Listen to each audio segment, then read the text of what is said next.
Good morning, अस्सलाम वालेकुम। सुबह से आगे में आपको कहेंगे खुशामदीद। मेरे साथ है मोहम्मद शुएब, मेरे साथ है सबीन फारूक। और आज हम प्रोग्राम का आगाज शेक्सपियर के एक जुमले से करते हैं। रियासत डेनमार्क में कुछ तो गल सड़ रहा है। ये जुमला जो कहा गया, अगर हम आज इस कॉन्टेक्स्ट में इसको इस्तेमाल करें, अपनी बात करें, अपने मुल्क का जिक्र करें, अपने घर की बात करें, कुछ तो यहाँ पर गल सड़ रहा है, कुछ तो यहाँ पर गड़बड़ हो रही है, कोई तो गलती हो रही है कि जो ख्वाब देखते हैं वो ख्वाब भी अधूरे रह जाते हैं। अपने मुस्तकबिल को बेहतर बनाने के लिए जो रास्ते इख्तियार किए जाते हैं या करवाए जाते हैं, जिस तरह से गुमराह किया जाता है हमारी नौजवान नस्ल को, हमारे वो नौजवान जिनसे पैसे भी ले लिए जाते हैं, वो पैसे भी वो जो उनके होते नहीं हैं, वो उधार लेते हैं, कहीं से पैसे जमा करते हैं और क्या सोचते हैं कि शायद मैं बाहर जाऊंगा और अपने घर वालों की ज़िंदगी को बेहतर कर दूंगा, मैं जो फैमिली से दूर जाऊंगा, मैं जो मुश्किलात उठाऊंगा, मैं अपने घर वालों के लिए शायद कुछ कर जाऊंगा, अपने माँ बाप के लिए, अपने बच्चों के लिए शायद कुछ कर पाऊंगा।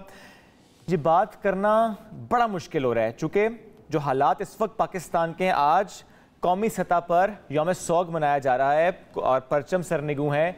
क्यों?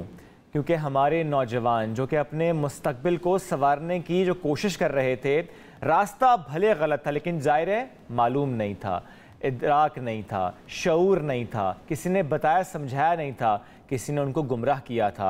और जब गुमराह करने की हम बात करते हैं तो उस गुमराही के दौर में जिस तरह से हमारी नौजवान नस्ल इस्तेमाल हुई और वो नौजवान जो कि बाहर जाने की कोशिश में अपनी कुछ जान गंवा बैठे हैं और कुछ से मुतालिक अभी तक मालूम नहीं है। हम बात उस अफसोसनाक सानहे की कर रहे हैं, जो कश्ती सानहा जिसका हम जिक्र कर रहे हैं, जो यूनान के साहिल के करीब आ। अब तक की जो इतलात हैं वो ये हैं कि कम से कम 78 अफराद ऐसे हैं जिनकी हलाकत की तस्दीक हुई और सैकड़ों अभी तक सबीन लापता हैं। उनमें पाकिस्तानी कितने शामिल? बड़ी तादाद शामिल है। अपने प्यारों को ढूंढ रहे हैं, जो जिन्होंने उनको खुदा हाफिज किया, उन्होंने उनको भेजा, अल्लाह के हवाले किया। लेकिन उसके बाद क्वेश्चन एक ही आता है शुएब, क्वेश्चन ये है कि यहाँ पर ज़मीन उनके लिए इतनी तंग क्यों हुई कि उनको गैर कानूनी रास्ता इस्तेमाल करना पड़ा और फिर उनको सफ़र करना पड़ा।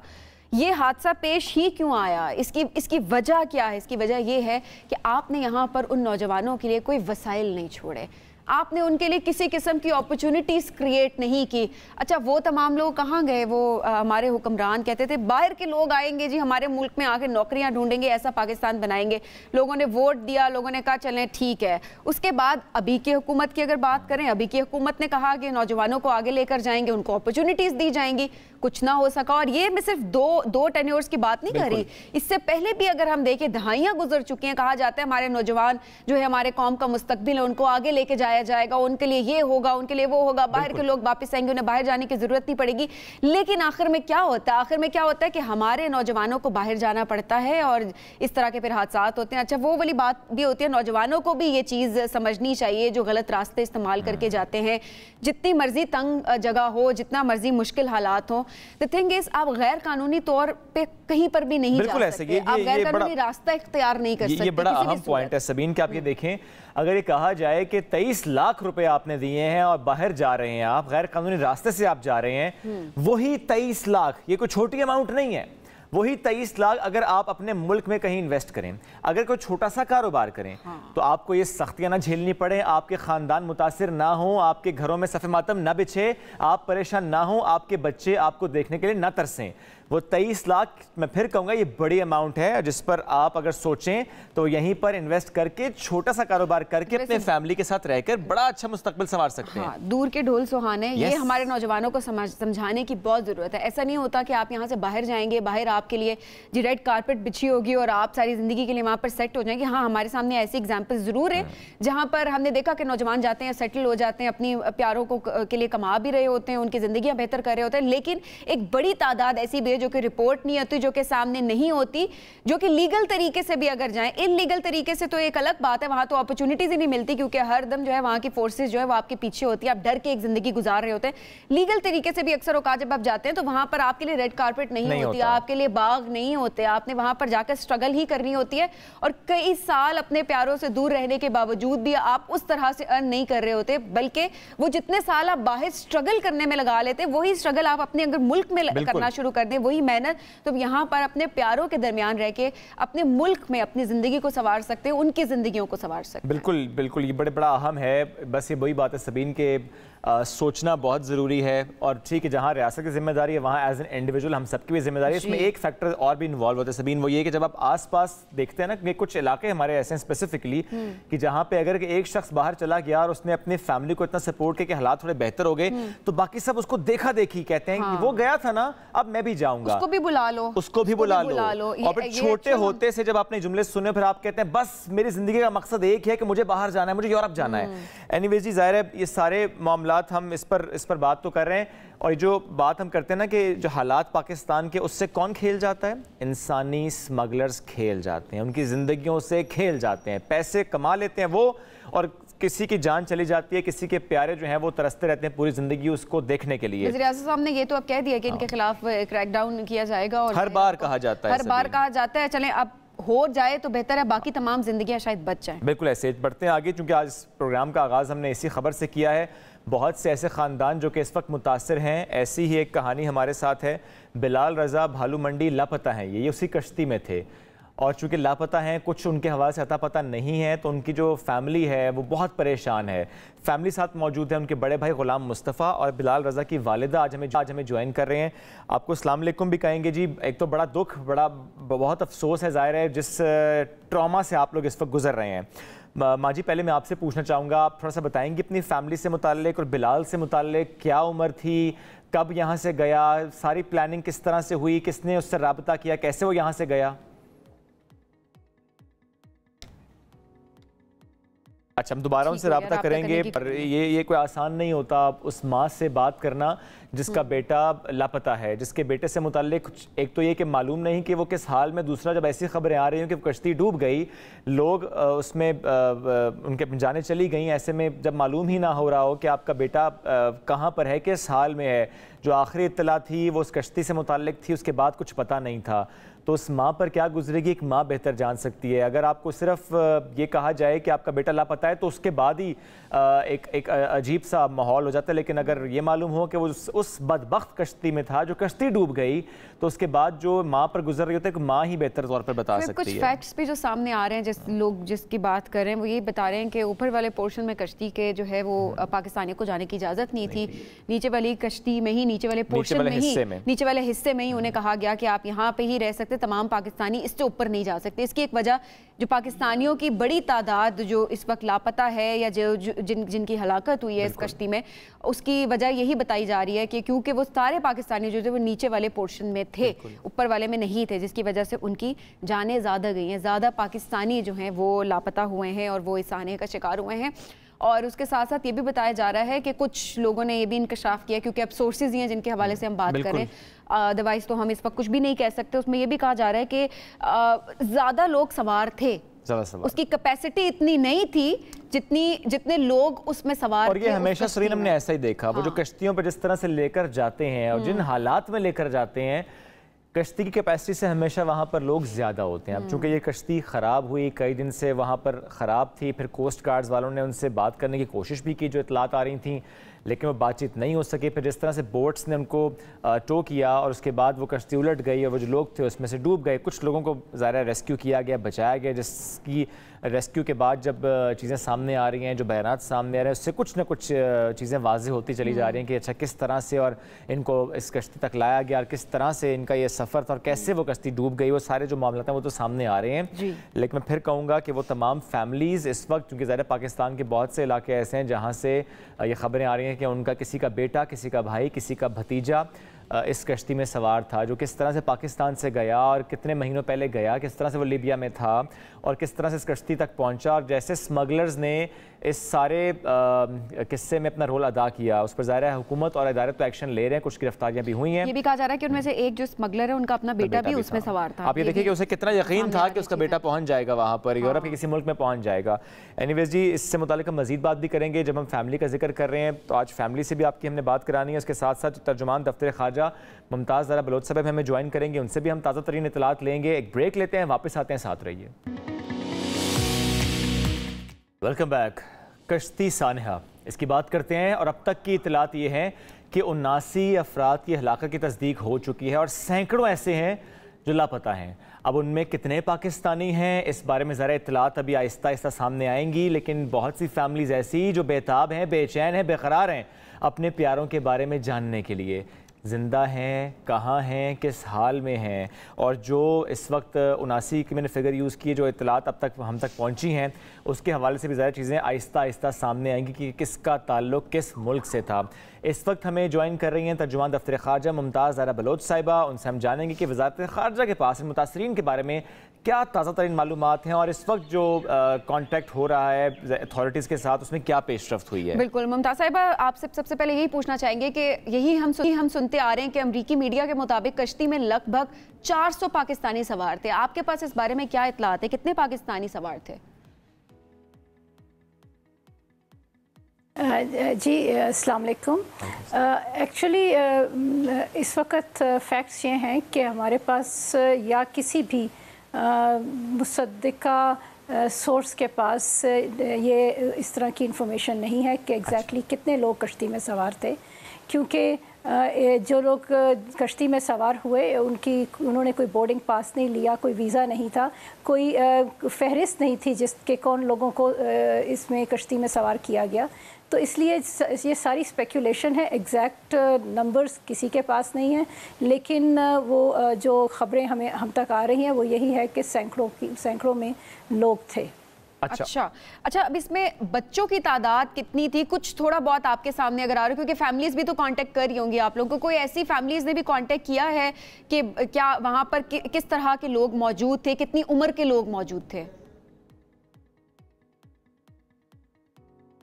देखें, इस वक्त हमारे पास जो वाहिद कंफर्म्ड सोर्स है वो उन पाकिस्तानियों की है, 12 पाकिस्तानियों की जो कि ज़िंदा सलामत हैं। उनके साथ हमारी एम्बेसी ने कांटेक्ट किया है। अच्छा। और उनसे बातचीत हो रही है और उनसे इंफॉर्मेशन इकट्ठे कर रहे हैं। अभी तक इस तरह की हमारे पास इंफॉर्मेशन नहीं है। इन एटलीस्ट ये जो 12 पाकिस्तानी हैं इनकी तरफ से इस तरह की इंफॉर्मेशन हमें नहीं मिली। और ये जो 12 पाकिस्तानी जिनसे आप लोगों का रब्ता है, जो बच गए हैं इस हादसे में खुशकिस्मती से, उन 12 पाकिस्तानियों ने क्या बताया आपको उस हादसे से मुताल्लिक, इन्फॉर्मेशन क्या शेयर की है और किस किस शहर से उनका ताल्लुक है और क्या उनका अपनी फैमिली से भी रब्ता है? कुछ इस बारे में अगर शेयर कर सकें। हाँ, देखें, ये जो पाकिस्तानी हैं इनमें से 10 तो सही सलामत रिकवर हुए, 2 ज़ख्मी थे और हॉस्पिटल में थे। वो अभी कल ही उनको डिस्चार्ज किया गया है हस्पताल से। और जो 10 पहले हैं उनकी कॉन्फर्मेशन हो चुकी है। उनका ताल्लुक़ 2 का ताल्लुक़ कोटली से है, बाकी पंजाब के शहरों से, गुजरांवाला से, सियालकोट से, मुख्तलिफ़ इलाक़ों से इनका ताल्लुक़ है।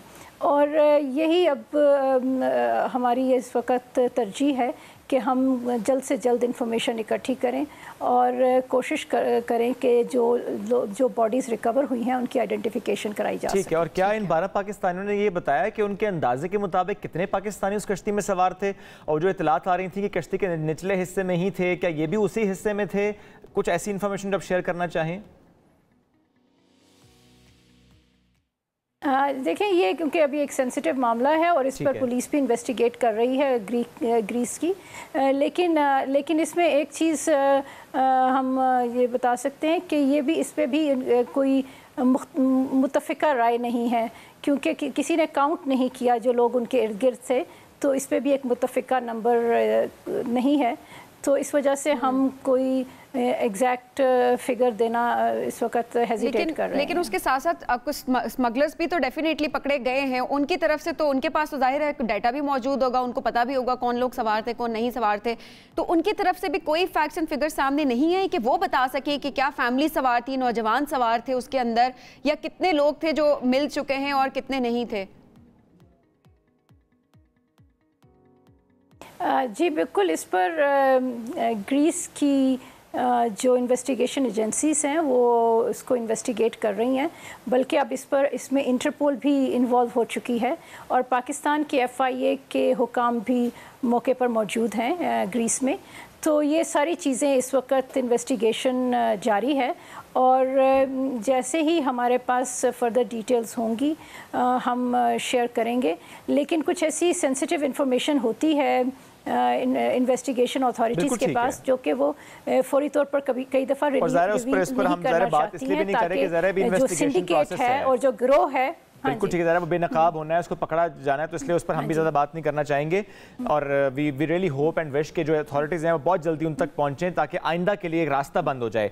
एक बात और जानना चाहेंगे आपसे, जो फैमिलीज़ हैं जिनसे आप लोगों का भी राब्ता है, थोड़ा सा अगर आप वो शेयर कर सकें कि क्या फैमिलीज खुद राब्ता कर रही हैं, फॉरेन ऑफिस से बता रही हैं कि उनका बेटा, उनका भाई, उनका भतीजा या भांजा गया था, या कि आप लोग उनसे राब्ता कर रहे हो जब आपके पास इंफॉर्मेशन, जिस तरह 12 पाकिस्तानी से आप लोगों का कांटेक्ट है, तो वो किस तरह से चीज़ें चल रही हैं?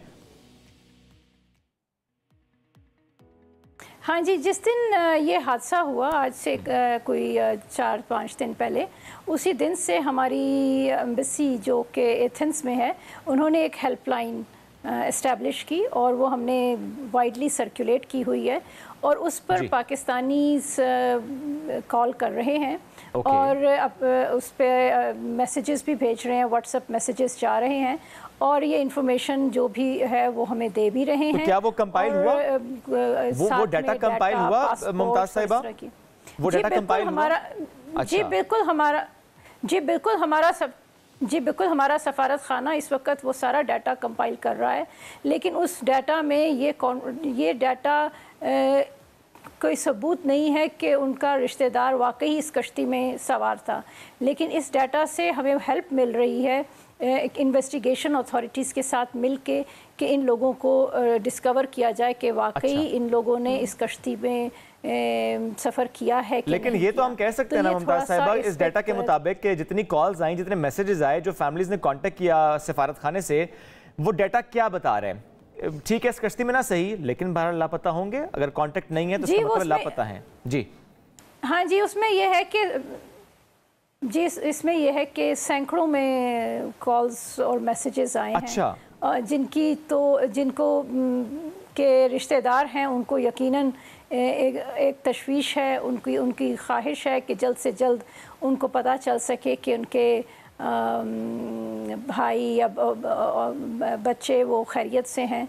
तो इस वजह से सबसे जो इस वक्त हमें इसमें जो क्लैरिटी नज़र आ रही है कि सबको तशवीश है, हर कोई इन्फॉर्मेशन हासिल करना चाहता है और अनफॉर्चुनेटली ऐसी इन्फॉर्मेशन है कि जो कि इतनी जल्दी से आप दे नहीं पाएंगे। लेकिन फिर भी उस डाटा के मुतालिक मैं आपसे सवाल करना चाह रहा था, जितनी कॉल्स आई, जितने मैसेजेस आए और जिसने आपसे राबता किया और कहा होगा कि इतने महीने से हमारा प्यारा लापता है, जो गया था इसी रास्ते से जिसे किसी एजेंट ने भेज दिया था, वो डाटा क्या शो कर रहा है? 300, 400, 500, कितने पाकिस्तानी नौजवान? तकरीबन एक ब्रैकेट अगर आप शेयर कर सकें तो। देखें, वो इस तरह की जो फिगर्स को मैं बताकर मैं एक सनसनी नहीं फैलाना चाहती, लेकिन वो काफ़ी कंसर्निंग नंबर्स हैं और हमें उस पर तशवीश है।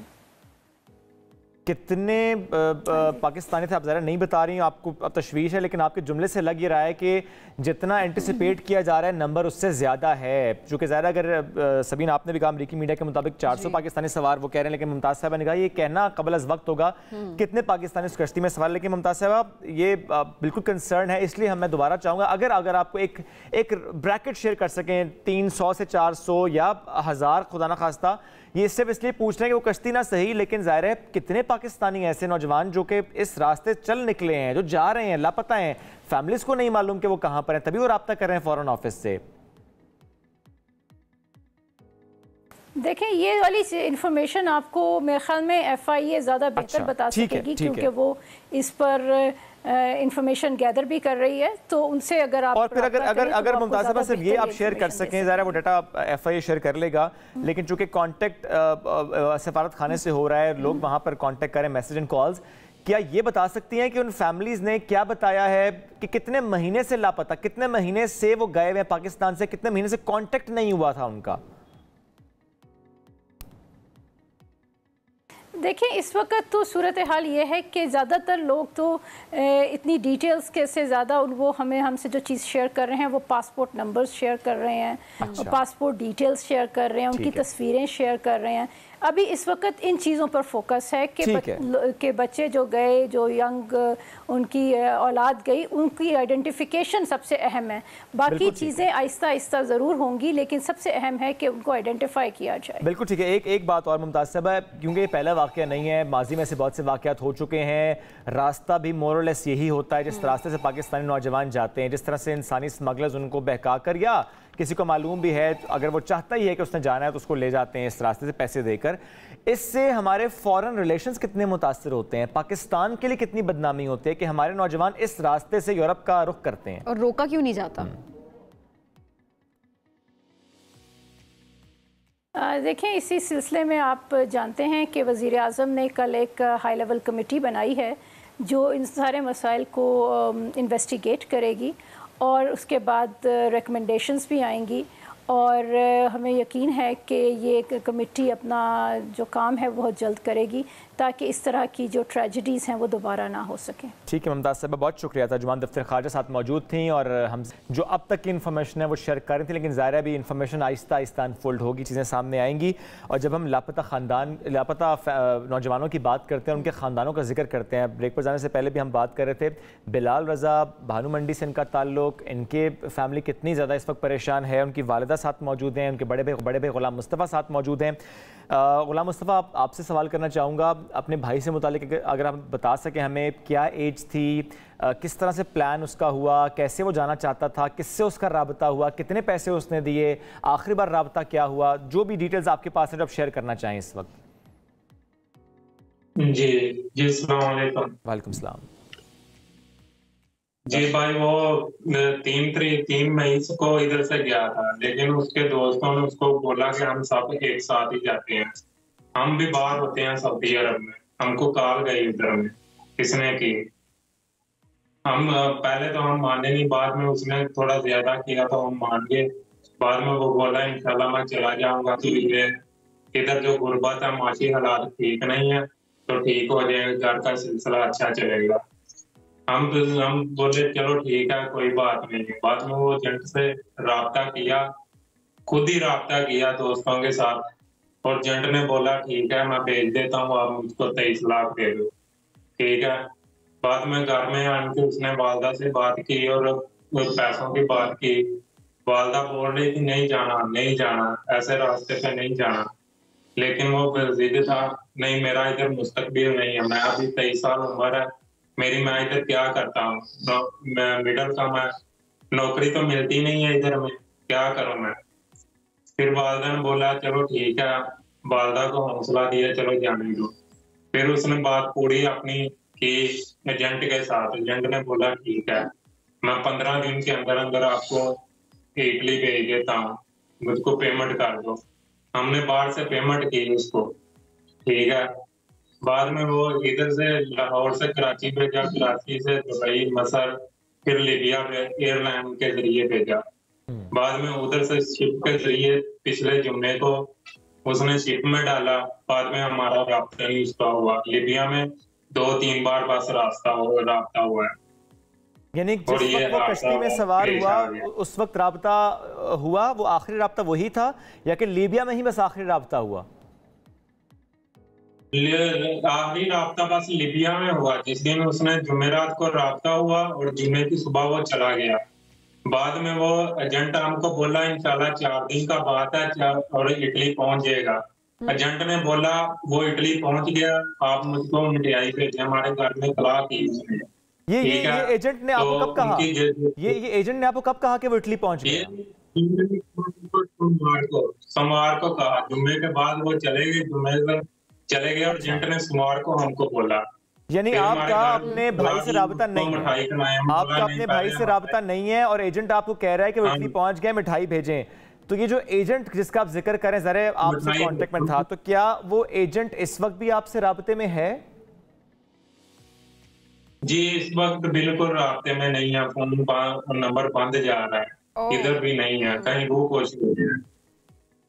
जाहिर है अब किस लिए राब्ता या किस मुंह से राब्ता किया जाएगा, लेकिन जुटाई देखें सभी करना वाकई में। अच्छा गुलाम मुस्तफ़ा साहब, आखिरी मर्तबा क्या बात हुई आपकी? लीबिया में थे, लीबिया में जब थे क्या बात हुई? आखिरी अल्फाज क्या थे उनके? आखिरी बात यही मेरे से हुई, उसने व्हाट्सएप पे बात की, ठीक है भाई मैं सुबह जा रहा हूँ, हमने दुआ दी अल्लाह पाक आपको अपने सो में रखे, और बोलता है 4 दिन बाद इंशाल्लाह राब्ता हो जाएगा।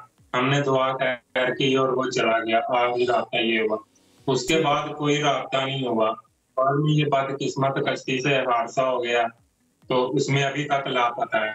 बिल्कुल ठीक है, और ज़ाहिर है आप लोग इंतज़ार में हैं कि आपको वो खबर उनसे मुताल्लिक मिले, और ज़ाहिर है यही दुआ है कि वो खैरियत से हों। जिस तरह से जो 12 पाकिस्तानी महफूज बताए जा रहे हैं जिनको रेस्क्यू किया गया है, आप लोग साथ रहेगा। माँ जी आपकी तरफ भी मैं आऊँगा। इस वक्त मुख्तार भट्ट साहब हमें ज्वाइन कर रहे हैं, काशिफ भट्ट साहब के। काशिफ भट्ट भी जो हैं उसी कश्ती में सवार थे। मुख्तार साहब जानना चाहते हैं आपसे काशिफ से मुताल्लिक, क्या एज थी, किस तरह से प्लान उसका हुआ, किसने उससे राबता किया, कैसे वो इन इंसानी स्मगलर्स के हत्थे चढ़ गया, और कैसे आपने अलाउ किया कि था चले जाओ इस रास्ते से, फिर किस तरह से वो गया और आखिरी बार राबता क्या हुआ, थोड़ा शेयर करेंगे अगर आप। सर वो फैक्ट्री में काम करता था, उधर वो दूसरा आदमी भी कोई काम करता था, उधर फैक्ट्री में कुआं के फैक्ट्री में काम करता, उधर ही दूसरे आदमी के साथ बात हुई। ये एजेंट असलम जेड़ा है ना, वो उस लड़के ने उसके साथ उसको मिलाया, उससे बात की वे इतने पैसे जेड़े 3 लाख रुपया लगेगा, और इधर से कराची से प्लेन से लीबिया से सीधा प्लेन से जाएगा, लीबिया से जाके 20 दिन का स्टे होगा, 20 दिन का स्टे होगा, उधर से वीजा लगेगा, और नाल ही बसर प्लेन से आगे इटली जाएगा। जो बात में परमिशन में जो बेटे में मेरे को दी, मेरे से यही बात हो रही, मेरे को यही बात है कि बेटा कह रहा था अबू घबराना नहीं, हम प्लेन में जाएंगे, हम प्लेन में जाएंगे। 3 लाख की बात हुई, 3 लाख रुपया दे दो, 3 लाख रुपये से 3-4 लाख रुपया बेटे ने पहला दे दिया। बाकी जो पैसा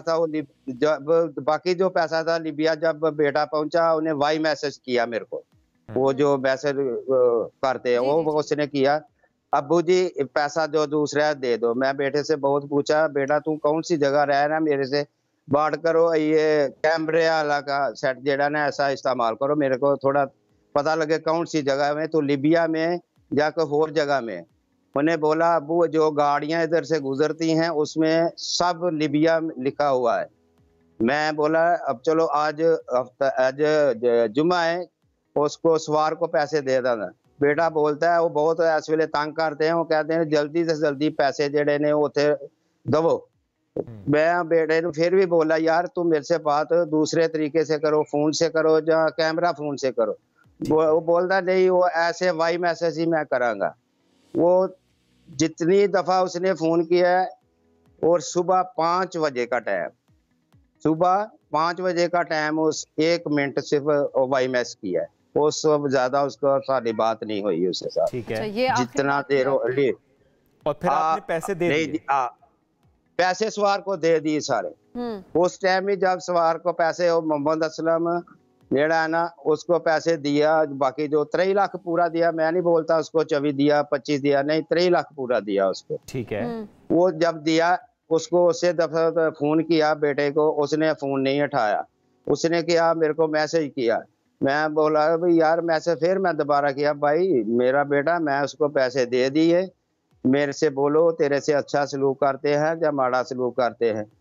उन्हें आख्या बा कोई गल नहीं, तुसा पैसे दे दिए ने, बस खलास तुसी अपने घर में जाओ। जब मैं घर आया 2 दिन मेनू मैसेज भी नहीं मिला उसका। 2 दिन से मैं बाद मैसेज आया, मैं बोला उसको बेटा तू मैसेज क्यों नहीं करता। उन्हें आख्या इधर से सर्विस नहीं है, वो वाईफाई ले आके लाते हैं, सिर्फ 5 मिनट का हर बंदे को 1 मिनट में टाइम देते हैं। वो वाई मैसेज कर ले, वो बात कर ले। और फिर ये असलम जिसको आपने पैसे दिए, उससे राब्ता आपका अब भी है सर? ठीक, दोबारा आपकी तरफ आएंगे। बिलाल रजा की वालिदा भी जो के साथ मौजूद हैं, उनसे भी बात करना चाहेंगे। माँ जी आपसे जानना ही चाहते कि जिस तरह गुलाम मुस्तफ़ा जो बड़े भाई हैं बिलाल के, वो बता रहे थे पूरी जो सिचुएशन रही, आपसे बेटे ने जब जानने का कहा आपने इजाज़त बड़ी मुश्किल से दी थी। क्या आपको लग रहा था कि कुछ गड़बड़ है, बल्कि ज़्यादा गड़बड़ है, नहीं जाना चाहिए बेटे को?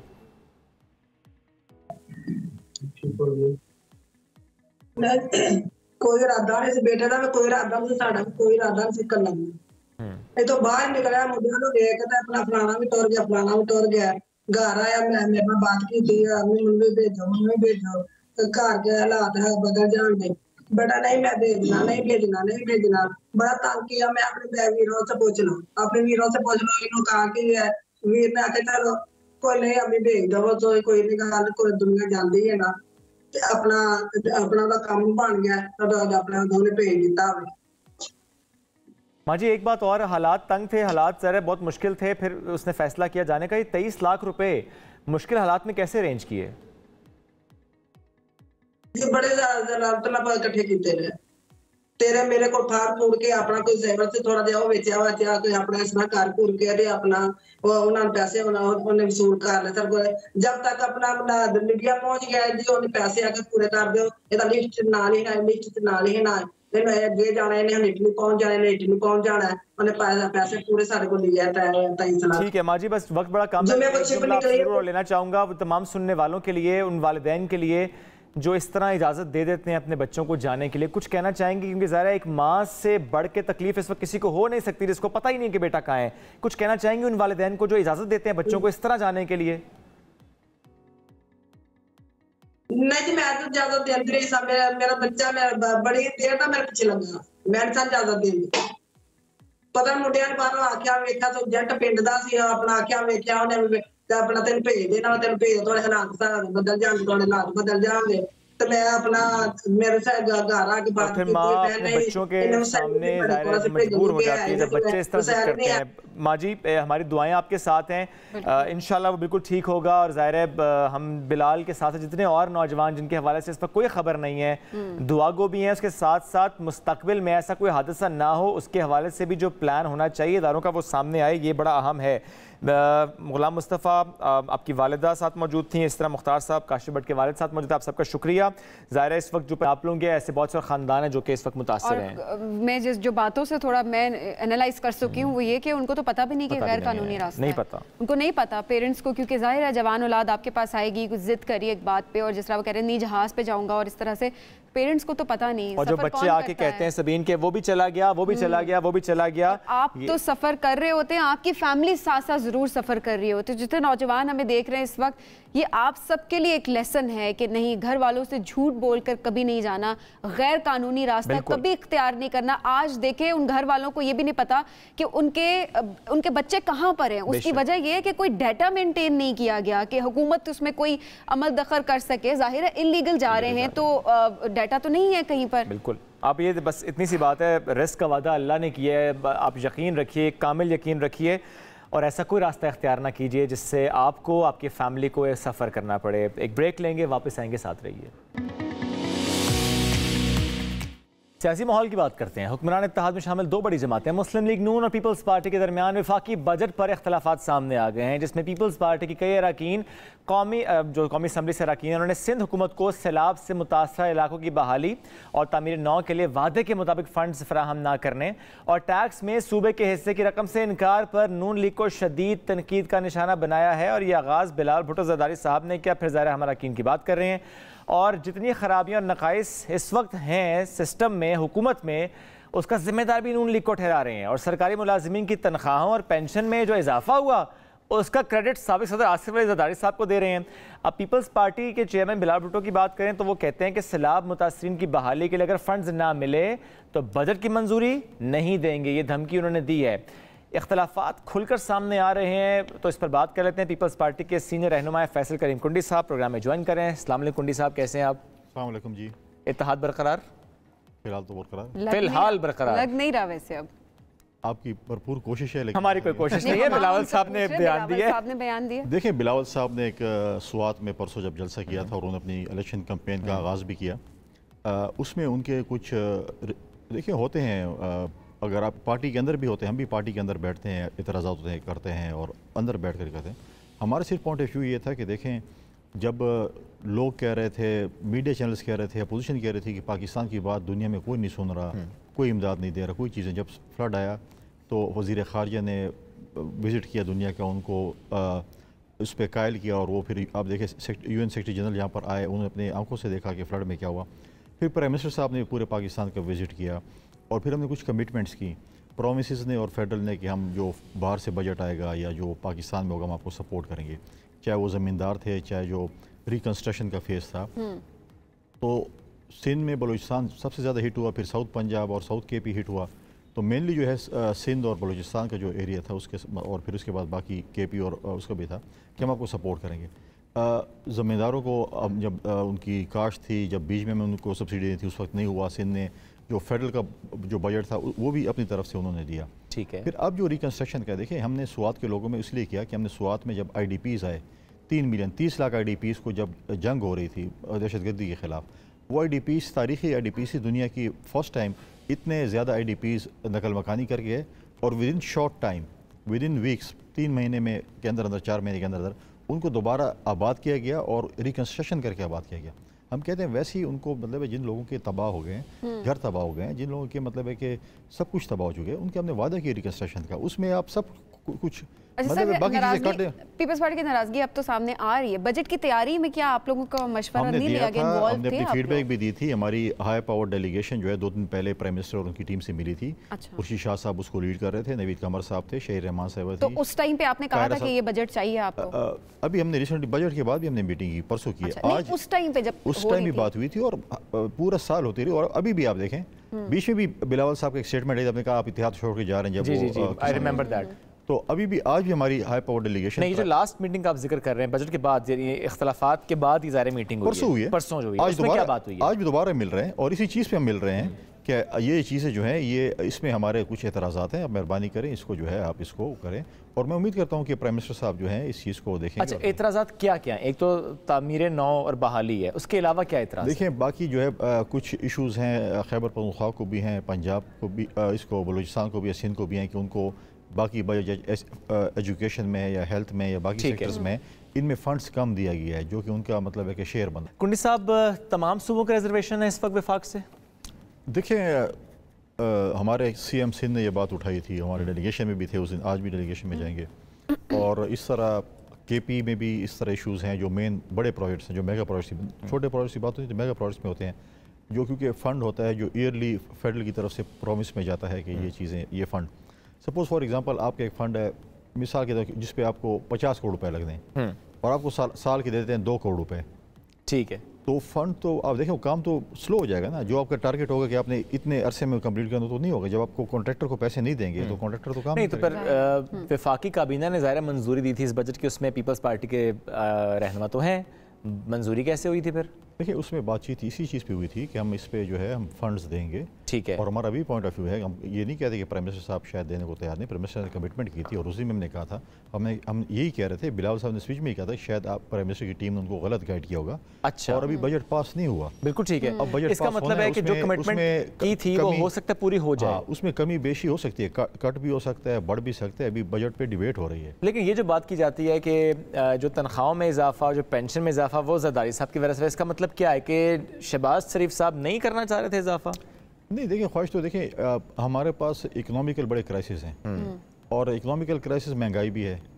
अब जो हम कह रहे हैं जो सरकारी मुलाजमीन है वो कहाँ से कमाएंगे, तनख्वाह से उनकी कमाई होती है। ठीक है, अगर हम बिजली गैस चीज़ें महंगी हो रही हैं तो उनकी तनख्वाही तो वही चीज़ है ना, उसी तनासब से अगर उनकी तनख्वाही भी बढ़ा दी जाए तो मतलब है कि कम से कम वो तो मतलब उनके बच्चों की फीसें बाकी सर वो तो चलें ठीक है ना, वो तो बढ़ाएंगे, लेकिन ये वाली बात कहना कि ये सिर्फ ज़रदारी साहब देखिए हमारी ख्वाहिश थी कि 50 कम से कम 50% बढ़ती। अच्छा, चलो हम ये कह देते अपने इत्तेहादियों के लिए, हम सब ने मिलकर बढ़ा दी 35%। नहीं फिर ये चले ये मिलकर बढ़ाई है, जो अच्छा हुआ मिलकर हुआ और जो बुरा हुआ नून लीग ने अकेले किया। हम नहीं, हम हुकूमत के हिस्से हैं, हम हर चीज़ को ऑन करते हैं, नहीं है कि ये अच्छी बात है।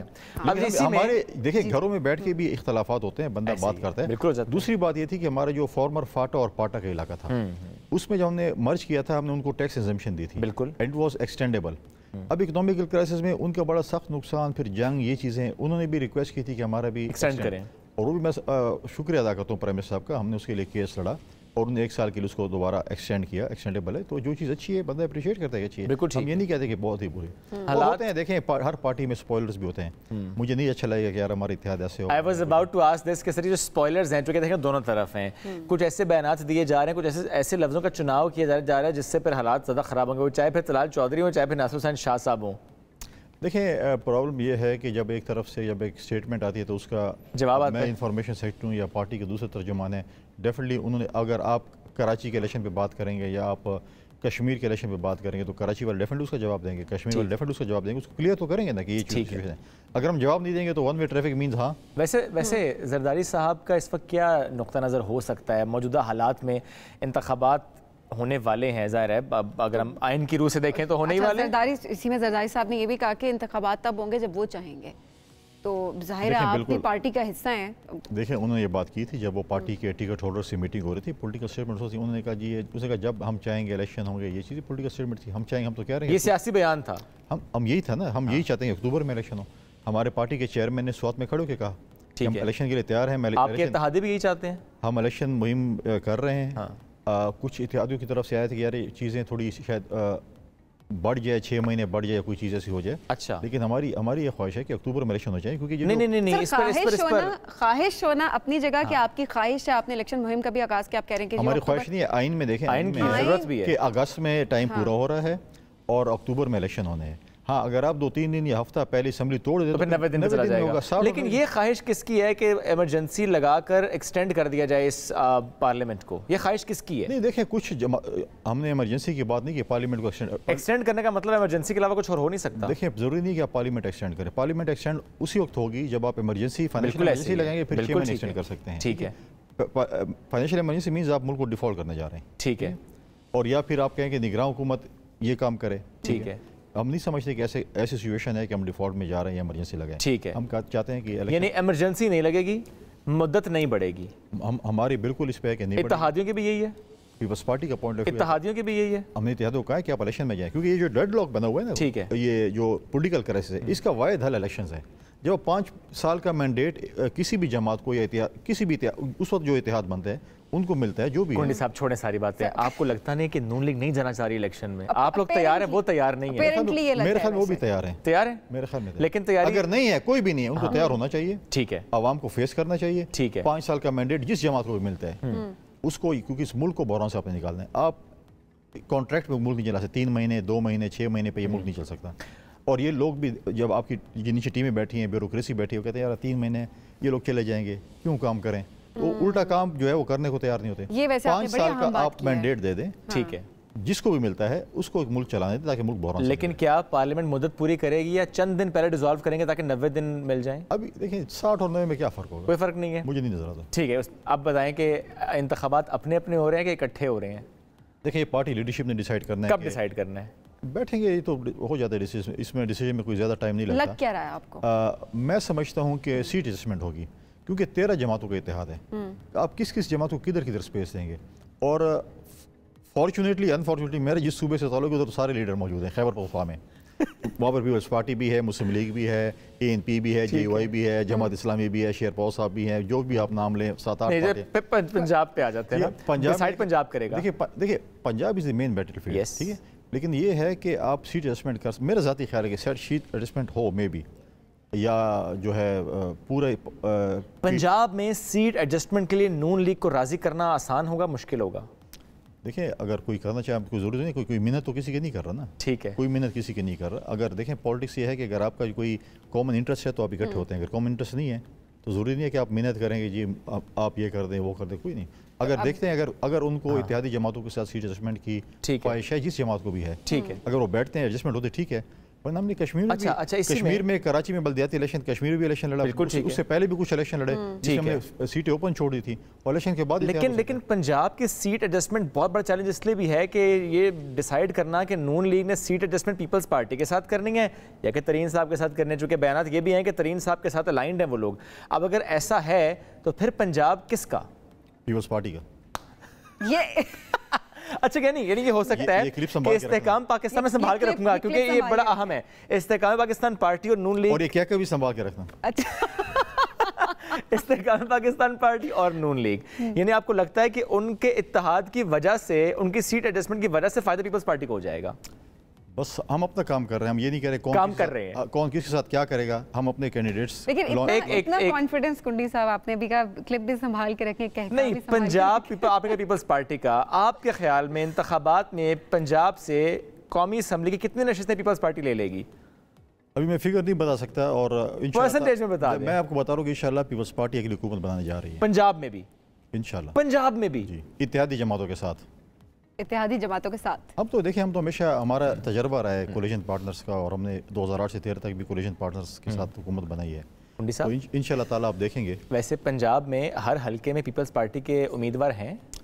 हर हलके में ना हो, देखें नंबर गेम है ना, क्योंकि माजी में जमानतें जब्त भी होती रही है ना।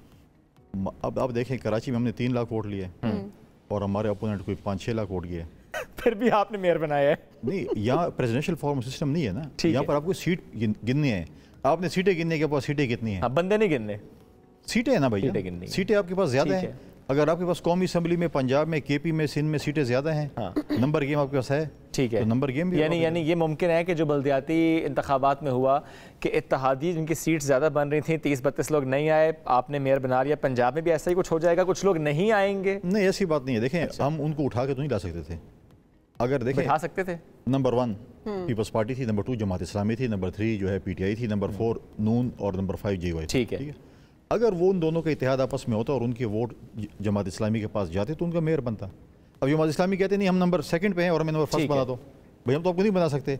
आपने उनके साथ मीटिंग की, आपने उनके साथ इत्तेहाद किया, जो कुछ भी किया, उन्होंने आपको वोट नहीं दी, उसके में हमारा कसूर? बिल्कुल ठीक है। उन्होंने खुद ऐलान किया कि हमने वोट नहीं देना दोनों पार्टियों को, न जमात इस्लामी को, न पीपल पार्टी को। चले, ये सारी बातें अपनी जगह सर। अभी भी अगर उनको कोई है तो जाके उनके साथ इत्तेहाद कर लें, तो एतमाद लें। अच्छा, आ सकते हैं ना? बिल्कुल सही है, तो लाए, कोशिश करें जमहूर। अब ये नहीं हो सकता कि मुझे आप वो जो है मुझे वोट दे रहे हैं, ख्वाब में तो नहीं दे रहे हैं ना, हकीकत बताएं प्रैक्टिकली क्या चीज़ है।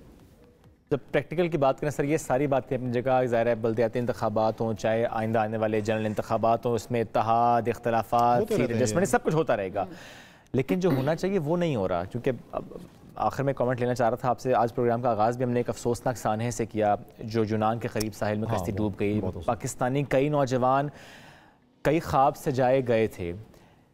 सर, आपको नहीं लगता कि हमारी हुकूमतों को, सियासी जमातों को, इदारों को वाकई बहुत एक्टिवली ये काम करना चाहिए कि ये जितने इंसानी स्मगलर्स हैं इनके खिलाफ ऐसा क्रैकडाउन हो कि आइंदा ऐसा कोई सानहा ना हो? बिल्कुल, इसके लिए बहुत सख्त कानूनसाजी होनी चाहिए। मैं समझता हूँ बड़ा ही अफसोसनाक वाक़या, और ये होते छोटे मोटे ऐसे होते चलते रहते हैं और TV में भी शायद नहीं आते होंगे। बिल्कुल ऐसा क्रैकडाउन होना चाहिए, ऐसी कानूनसाजी होनी चाहिए कि बिल्कुल इस चीज़ में नहीं होना चाहिए। और साथ साथ हुकूमत का ये भी हक बनता है कि हम एवेन्यूज़ खोलें नौजवानों के लिए। एब्सोल्युटली, ठीक है। अब रिसेंटली हम इराक की विज़िट पे थे फॉरेन मिनिस्टर के साथ। वहाँ पर मैंने देखा कि बहुत से ज़ायरीन लोग जाते हैं, वहाँ पर इलीगली रह रहे हैं, कुछ जेलों में हैं। तो हमने हुकूमत से बात की, आप हमें कुछ जॉब्स हैं ताकि हमें लोगों को यहाँ पे लीगलाइज़ कर लें, कुछ तरीके कार हो जाए। तो हमें हुकूमत को भी चाहिए और ओवरसीज़ मिनिस्ट्री को चाहिए कि हम एवेन्यूज़ खोलें ताकि हमारे नौजवान बाहर ना जाए, बल्कि लीगल तरीके से जाए। बिल्कुल ठीक है। कौन सा बहुत शुक्रिया, साथ मौजूद थे। इसी के साथ आज के प्रोग्राम से इतना ही। दोबारा मुलाकात कल करेंगे। अल्लाह हाफ़िज़।